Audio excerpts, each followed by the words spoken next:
কিন্তু আমাদেরকে স্বাধীনতার পথে পরিচালিত করেছে। আসলে ইতিহাস এমন একটা বিষয়, সময়কে ধারণ করতে হয়।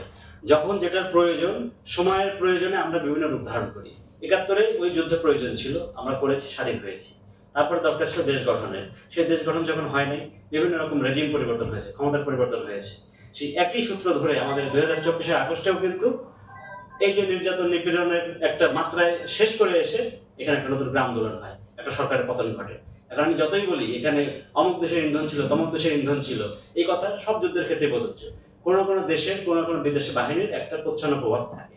থাকলেও জনগণের যে আকাঙ্ক্ষা, জনগণের যে মনের ভাব, এই ভাব যদি এক নদীতে এসে না মেশে কখনোই যুদ্ধে সফলকাম হওয়া যায় না, কখনো কোনো অভ্যুত্থান সফল হয় না।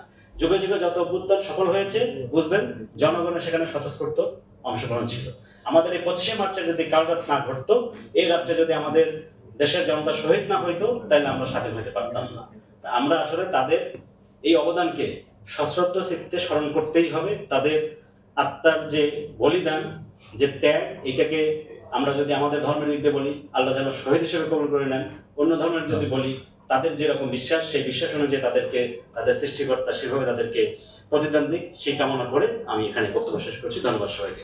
যোদ্ধা আছেন, সুশীল সমাজ আছে, সবাই কাঁধে কাঁধ থেকে একটা সুখী সমৃদ্ধ একটা সমাজ গঠন করি। আলোচনার মাধ্যমে এটাই আমার প্রত্যাশা। পরিশেষে আবারও সেরকম ছিল না, কিন্তু ২৫শে মার্চে না ঘটুক। এই ২৫শে মার্চ থেকে শুরু করে ১৬ ডিসেম্বর, ইভেন ১৬ ডিসেম্বর পার হওয়ার পরে এই পাকিস্তানি বাহিনী তারা অ্যাসেম্বলিতে বসার কথা বলে বসে না। তারপরে ৭ তারিখে আমাদের রেসকোর্স ময়দানে মুজিবুর রহমান তার যে ভাষণ, সেই ভাষণে